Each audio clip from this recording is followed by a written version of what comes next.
Hey everyone, Nora here, and welcome back to Dark Justice. Today, we're uncovering the chilling story of Tina Satchwell, a woman who vanished without a trace, and the horrifying truth that waited beneath the stairs. For more than 6 years, he fooled the world. Tina, come home. There's nobody mad at you. My arms are open. I've never once, in nearly 30 years of being together, laid a finger on her. One way or another, this will all come out, and in time it'll all prove that I've done nothing wrong. But behind those words was a secret so dark, it hid beneath his own feet. Reporters comforted him, neighbours prayed for him, and everyone believed the story of a broken man desperate for his missing wife. But every time he walked down those stairs, his shoes clicked against the concrete that hid her. His wife wasn't missing at all. She was there, beneath his feet, and every tear he shed was whispered while standing over her grave. Her name was Tina Satchwell, a 45-year-old woman from County Cork, Ireland, born Tina Dingan on November 30th, 1972. She was small, just 5'4", but she had a presence people remembered. Shoulder-length blonde hair, bright blue eyes, a Tweety bird tattoo on her chest, and a smile that made people feel warm instantly. Friends called her bubbly, stylish, alive. She had an eye for fashion, racks of clothes upstairs, some still with tags on. She loved matching outfits with her Chihuahua, Ruby, and her parrot, Valentine, who followed her around the house, mimicking her laugh. Tina didn't have children. Her pets were her children. But those who knew her best understood there was more behind that smile. A shy soul who hid pain behind her laughter. A woman who had known heartbreak long before she vanished. Tina was raised by her grandmother, Florence, believing she was her mother. Only at her confirmation did she discover the truth. Her real mother, Mary, was actually the woman she thought was her sister. That revelation left scars she rarely spoke about. Still, she was resilient. She loved fashion, beaches, and car boot sales. Not for the money, but for the people. Everyone seemed to like her. But when she met Richard Satchwell, her world began to shrink. It was March 3rd, 1989, in Leicester, England. Tina was just 17. Richard, 22, a lorry driver with a charming smile. He told his brother that day, "I'm going to marry that girl." And he did. They were married on Tina's 20th birthday, November 30th, 1991. At first, it seemed romantic. He gave up his family for her. His mother was anti-Irish, and when they forced him to choose them or Tina, he chose Tina. No one from his family came to their wedding. For Tina, it looked like love. But in truth, it was isolation disguised as devotion. Richard was obsessed with her, the kind of obsession that starts as passion and ends as possession. He knew every detail of her life, her clothes, her perfume, her friends. He said he worshipped her. He would run her baths, rub baby oil on her skin, and pick out her dresses. But that care turned into control. Her half-sister, Lorraine Howard, would later say Richard wasn't loving, he was suffocating. He didn't want Tina to have friends. He'd criticize anyone she talked to, until one by one, they disappeared from her life. By the time they moved back to Ireland, Tina's entire world had shrunk to one man and the walls of her home. In 2016, they bought a small house at 3 Grattan Street in Youghal, a quiet seaside town. To the neighbours, they looked like any other couple. But behind closed doors, Tina was trapped. Money problems, a crumbling marriage, and a husband who watched her every move. Still, she tried to find bits of happiness. Her pets, her fashion, her car boot friends. No one imagined that less than a year later, Tina would vanish completely. But the truth was, she never left that house. The vanishing. On March 20th, 2017, Richard Satchwell told the world that his wife, Tina, was gone. He said she had packed a few suitcases, taken her savings about €2,600, and left. No note, no goodbye, just gone. He claimed he went to Dungarvan that morning to buy fish for their aquarium. When he returned, the house was quiet. Ruby the Chihuahua barked from the hallway. The parrot was still in its cage, and Tina's clothes were missing. He called out her name, searched the rooms, and said his heart sank when he realized she wasn't coming back. For months, Richard played the role of a heartbroken husband. He gave interviews, appeared on national TV, and begged the public for help. He said she might have gone to visit family, or even left for England to clear her head. But behind that performance, his story never quite added up. Detectives noticed inconsistencies from the start. If Tina had taken her savings, why were her bank accounts untouched? Why was her passport still at home? Why were her beloved pets left behind? The animals she treated like her own children. Nothing made sense. Her family refused to believe she would simply walk away. Her sister, Teresa, said, "Tina loved her pets too much. She wouldn't leave them, and she wouldn't leave without a word."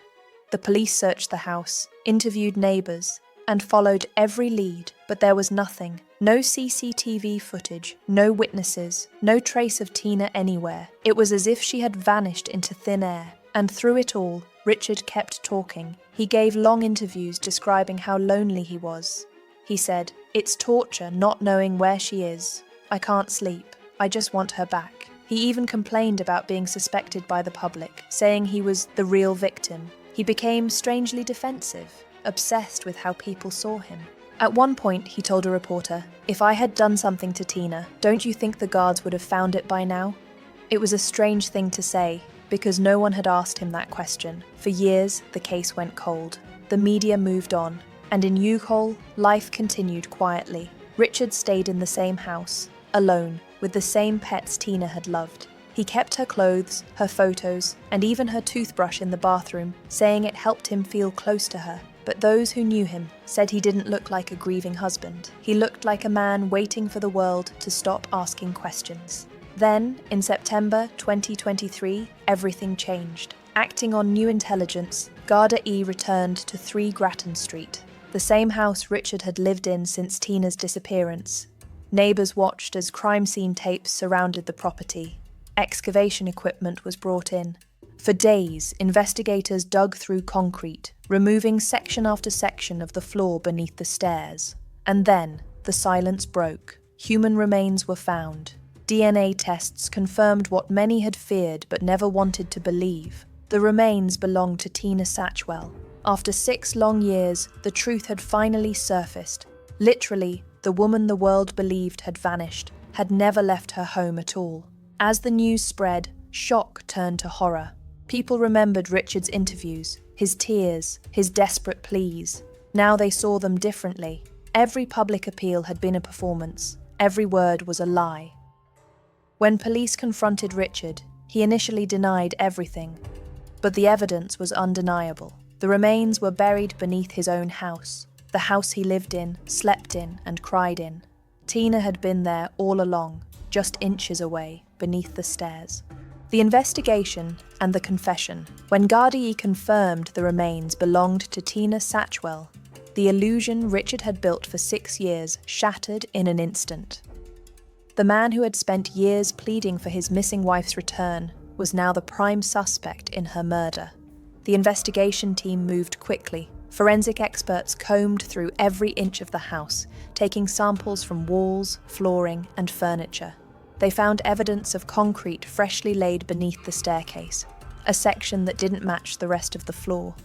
It was there, under layers of cement and tiles, that Tina's remains were hidden. The autopsy revealed injuries consistent with blunt force trauma. It was a violent death.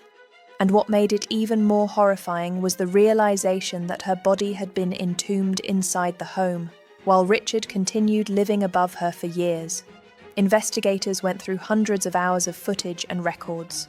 They found CCTV from nearby shops showing Richard buying bags of concrete and filler around the time Tina supposedly disappeared. Neighbours recalled hearing banging noises at night in the days after she went missing. One neighbour said, "We thought he was doing home repairs.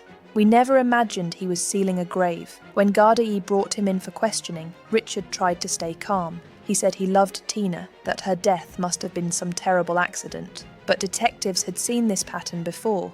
The man who cries on camera and lies in the dark. They pressed harder. Why was Tina's passport still at home? Why did her money stay untouched? Why were there traces of her blood under the stairs? Richard's story began to crumble. At first, he said Tina fell and hit her head. Then he claimed she died during an argument and he panicked. He changed his version again and again until even he couldn't keep track of his own lies. Finally, under pressure, Richard Satchwell broke.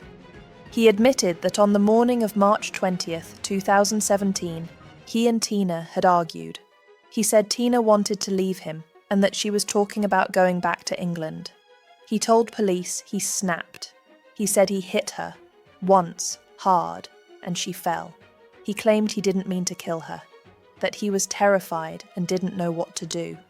Instead of calling for help, he lifted her body, placed her in a bag, and hid her beneath the staircase. He then covered the space with concrete and tile, sealing it forever. For the next 6 years, he continued his life in that same house. He ate there, slept there, and gave interviews from the same room where her remains were buried. Every time he walked down those stairs, he was walking over the woman he claimed to love. When his confession became public, the country was stunned. People who had watched his tearful appeals on TV felt sick. The man they pitied was a murderer. The house they saw on the news was a tomb. During interviews, Richard tried to portray himself as a broken man. He said he regretted everything, that he was lost without Tina. But investigators saw no real remorse, only fear of being caught. Tina's family said the discovery brought both heartbreak and closure.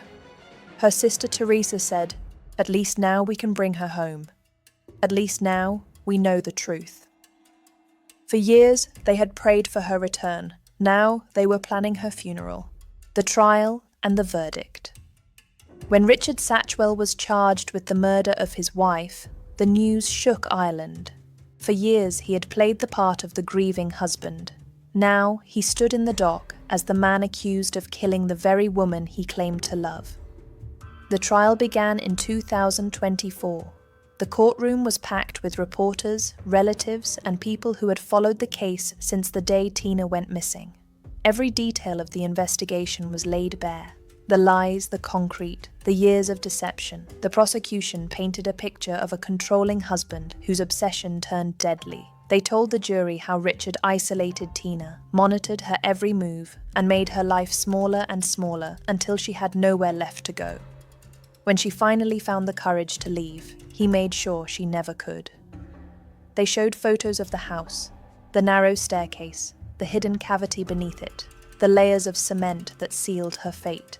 They played clips of Richard's television interviews where he begged Tina to come home, and as the jury watched, his words turned from sorrow to something sinister. Those were not the words of a broken man. They were the words of a liar standing over his own crime. The defense tried to claim it was an accident. They said Richard lost his temper during an argument, that he didn't mean to kill her, that panic drove him to hide the body. But the evidence told a different story. There was no panic in the way he covered his tracks. No fear in the way he cemented the floor and lied for 6 years. There was only calculation and control. Forensic experts testified that the burial site had been carefully sealed and leveled. Neighbours confirmed the sounds of heavy hammering at night after Tina's disappearance, and detectives described how Richard continued to live normally, even renewing his car insurance and chatting with locals as if nothing had happened. It was chilling to imagine. While posters of missing Tina Satchwell hung on shop windows, her killer was walking among the search parties, pretending to be one of the concerned. Tina's family sat quietly through every hearing. They didn't need to see the photos. They had already lived the nightmare. All they wanted now was truth. When Richard took the stand, he tried to cry. He said he loved Tina, that he made a mistake, but his tears came too late. Every word felt rehearsed, just like the ones he had spoken on television years earlier. The jury deliberated for less than a day. When they returned, the verdict was clear. Guilty. Richard Satchwell was sentenced to life in prison for the murder of Tina Satchwell. He showed no emotion as the judge read the sentence. He looked straight ahead, hands trembling slightly as the sound of quiet sobs filled the courtroom. Outside, people gathered to support Tina's family. There was grief, yes, but also relief. The man who had fooled a nation would spend the rest of his life behind bars. For the Satchwell family, the justice they waited years for had finally arrived, but justice did not erase the pain. Tina was still gone. Her laughter, her kindness, her light, all silenced beneath the concrete of a house that had become her prison. And as reporters stood outside 3 Grattan Street, one question echoed through every headline. How could a man live for 6 years above the woman he murdered and still sleep at night? The silence beneath the stairs. The house on Grattan Street still stands. The walls are the same, the windows the same, the narrow staircase still climbing upward through the quiet rooms. But now, every creak, every echo carries a different weight, because everyone knows what was hidden there, and everyone remembers the woman who never walked out alive. Tina Satchwell's story is not just about murder, it's about control. It's about how love can turn into something darker, something that traps you until you forget who you are. People saw a smiling couple.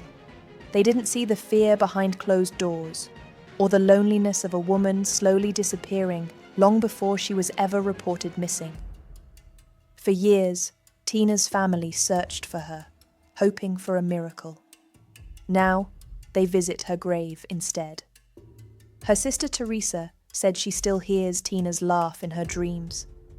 She still remembers the bright clothes, the perfect hair, the way Tina made everyone around her feel special.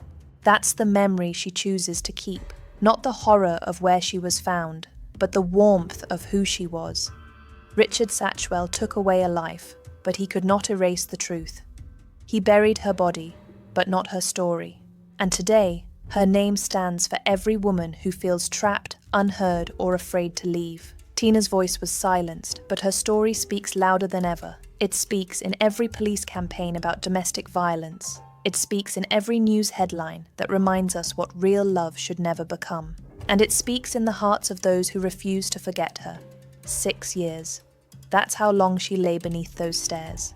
6 years of silence, lies, and pretending. But the truth always finds a way out. Concrete cracks, secrets surface, and justice, no matter how late, always arrives. Tina Satchwell was more than a victim. She was a daughter, a sister, a friend, a woman full of life. And though her story ends in darkness, it leaves behind a light, a warning, a message, and a memory that will not fade. Because the house on Grattan Street may be quiet now, but beneath the silence, her story still whispers, and it will keep whispering until no one else has to die beneath the stairs.